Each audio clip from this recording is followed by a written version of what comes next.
She's changed the world. She's not just a first, she truly is one of a kind. It is my honor to present the first Michael Kors Award for Outstanding Community Service to Hilary Rodham Clinton.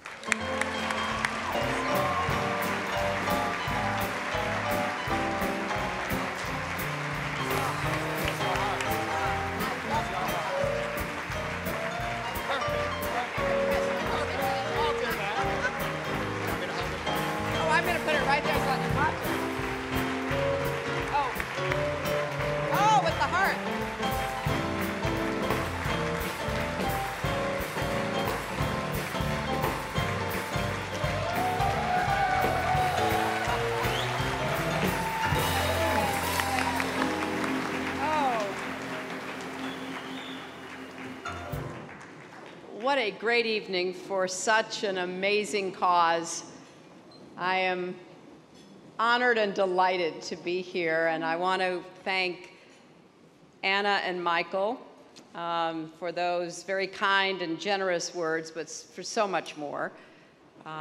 Anna has given in so many ways to so many important causes, and the public side is so well known, but she's also a great and loyal friend to many people, someone who really does care about what happens to you and your family, and it's no surprise that she would be here tonight in support of this organization. And of course, Michael is someone who I'm just amazed by, because his generosity and his enthusiasm are infectious.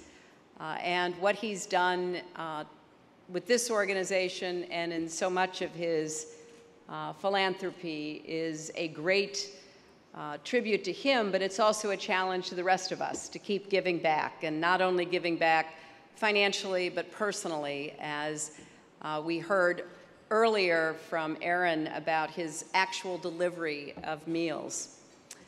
It's great being introduced by two of my fellow fashion icons. I'm also delighted to be anywhere with Bette Midler. I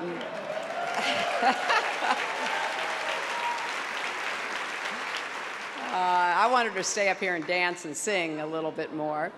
And I want to congratulate the other honorees tonight, Aaron, of course, and Mike Moran and Jeff Gates. And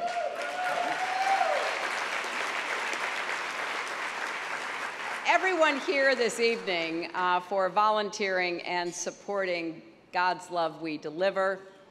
I feel a little bit sheepish being the first recipient of the Michael Kors Award for Outstanding Community Service, because so many of you do that every single day in so many different ways.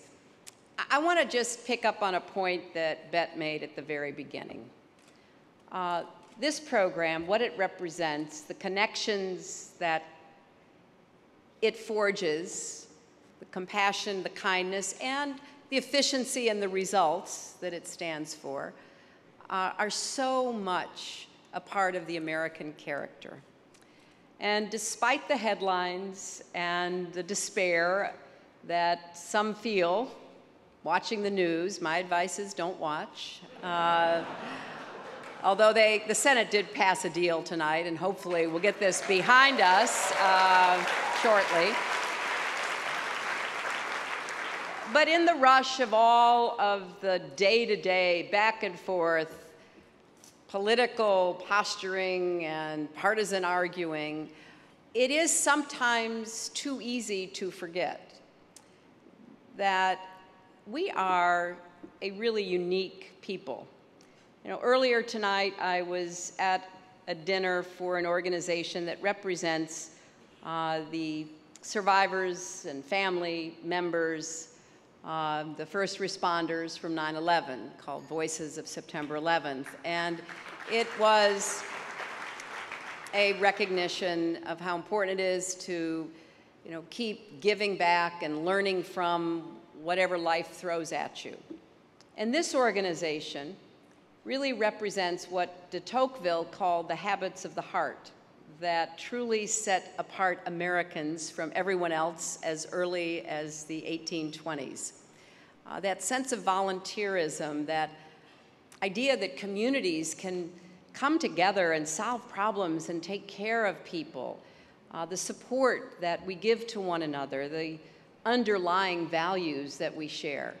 So it's a good contrast after the preceding days of gridlock and argumentation to come here tonight and think about what this evening and this organization mean. Because it means more than the 4,600 plus meals. That itself would be enough. It's really demonstrating those habits of the heart that have set New Yorkers and Americans apart. And it's truly in our DNA. It is what we believe, it is who we are. So for those of you who have built this organization, who deliver that love every single day, thank you. And